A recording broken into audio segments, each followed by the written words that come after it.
Good morning everyone, welcome to my channel. So last video में हमने diffusion देखा था एनालाइज्ड वे में। आज के लेक्चर में हम पढ़ते हैं फैसिलिटेटेड डिफ्यूजन। ठीक है, मीन ऑफ डिफ्यूजन का second part, that is facilitated diffusion. कुछ कुछ सिमिलैरिटीज इसकी जो है वो डिफ्यूजन से है। ठीक है, कुछ कुछ हद तक ये सिमिलर है टू डिफ्यूजन। तो पहला चीज यहाँ पे वही चीज हो रहा है कि जो फैसिलिटेटेड डिफ्यूजन होगा, यहाँ भी जो फ्लो हो रहा है ये हाई कंसंट्रेशन लेवल से लो कंसंट्रेशन लेवल की तरफ हो रहा है। ठीक है, तो first point about facilitated diffusion is कि flow is from high concentration to low concentration.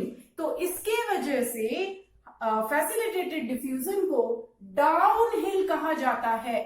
ठीक है, इसको डाउन हिल कहा जा रहा है क्योंकि यहाँ पे जो फ्लो है वो हाई टू लो है। एक बार देख लो जरा, मान लो कि दो वेसल्स है आपके पास, ठीक है। यहाँ पे maximum amount of molecule present है और यहाँ पे कुछ स्मॉल पार्टिकल्स हैं जो कि इन क्वांटिटी कम है।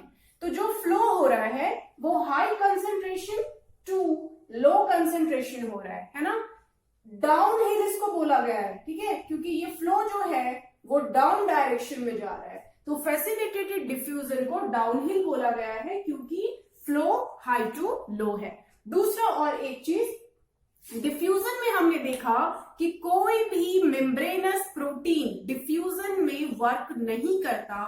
ठीक उसके ऑपोजिट फैसिलिटेटेड डिफ्यूजन में कैरियर होते हैं। प्रोटीन इज अ कैरियर, यहाँ पे कैरियर प्रोटीन्स आर प्रेजेंट। ठीक है, सो फैसिलिटेटेड डिफ्यूजन में कैरियर प्रोटीन प्रेजेंट होता है। दूसरी चीज कि फैसिलिटेटेड डिफ्यूजन में कोई भी एनर्जी खर्च नहीं होती। So no energy is required, कोई एनर्जी खर्च नहीं होता है और इसके वजह से फैसिलिटेटेड डिफ्यूजन को पैसिव बोला गया है। It is a passive process.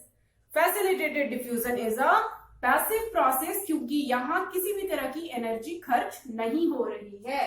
Number 4, and it's very very important, कि फैसिलिटेटेड डिफ्यूजन में सैचुरेशन इफेक्ट वर्क करता है। The term is saturation effect. Now what is this? Saturation effect है क्या? तो सैचुरेशन इफेक्ट वो इफेक्ट है जिसके वजह से क्या हो रहा है कि number of carrier molecules decide rate of diffusion. तो जो कैरियर होगा ना यहाँ पे वो डिसाइड करेगा कि रेट ऑफ डिफ्यूजन का जो रेट है वो क्या होगा, कितना होगा, ये डिसाइड करेगा कौन? कैरियर। तो जो कैरियर है वो डिसाइड कर रहा है रेट ऑफ डिफ्यूजन। क्यों? बिकॉज यहां सैचुरेशन इफेक्ट वर्क करता है। ठीक है, तो सैचुरेशन इफेक्ट की वजह से carrier molecules decide rate of diffusion क्या होगा। तो बस ये छोटा सा एक कॉन्सेप्ट है अबाउट फैसिलिटेटेड डिफ्यूजन। इसके बाद हम लोग एक्टिव ट्रांसपोर्ट पे आते हैं। Hello everyone, welcome to my channel. So active transport, mean of transport का third part, that is active transport, इसको आज कवर करते हैं। तो एक्टिव ट्रांसपोर्ट जो है ये डिफ्यूजन और फैसिलिटेटेड डिफ्यूजन से थोड़ा अलग है।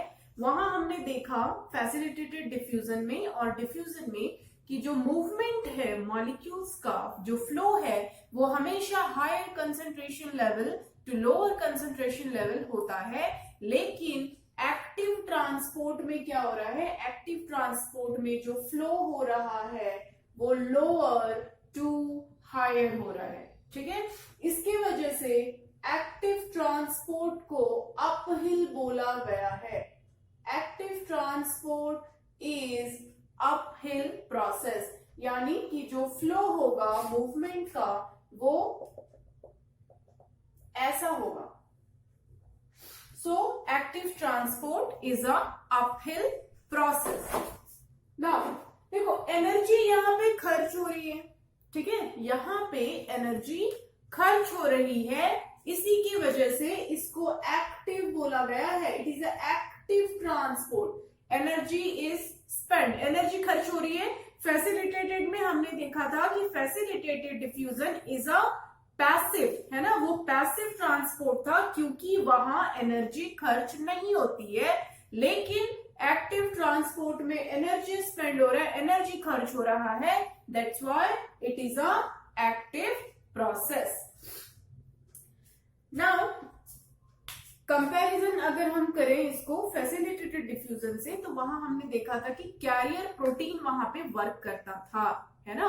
तो यहां कैरियर प्रोटीन की जगह पंप, यहां पे पंप जो है वो एक्टिव होगा, पंप जो है वो वर्क करेगा। एंड पंप है क्या, तो pump is the energy spending protein, type of protein है पंप जो कि एनर्जी स्पेंड करता है। So pump is energy spending protein.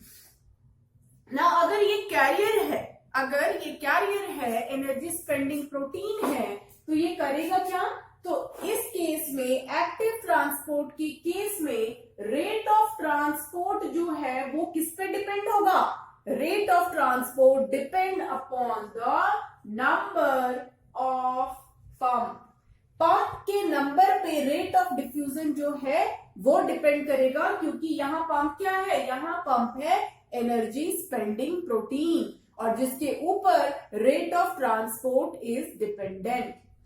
And last point, यहाँ पे सैचुरेशन जो है ये वर्क करता है, जो कि हमने फैसिलिटेटेड डिफ्यूजन में भी देखा था। सिमिलरली एक्टिव ट्रांसपोर्ट में भी सैचुरेशन वर्क करता है। यहाँ कैरियर प्रोटीन की जगह पंप होता है एंड पंप डिसाइड करता है कि रेट ऑफ डिफ्यूजन कितना होगा और क्या होगा। और व्हाट इज पंप, तो pump is energy spending protein, ठीक है। तो pump is a type of protein जो कि एनर्जी स्पेंड कर रहा है। फ्लो यहाँ पे lower concentration to higher concentration होगा, जिसकी वजह से इसको अपहिल बोला गया है। एंड यहाँ पे एनर्जी खर्च होती है, that's why it is a active transport. तो मीन ऑफ ट्रांसपोर्ट जो था वो अपना कंप्लीट हो गया, जिसके अंदर हमने देखा diffusion, number 2 facilitated diffusion, and number 3 is active transport. Okay, so my next video, आगे के लेक्चर्स हम लोग कवर अप करेंगे। Thank you.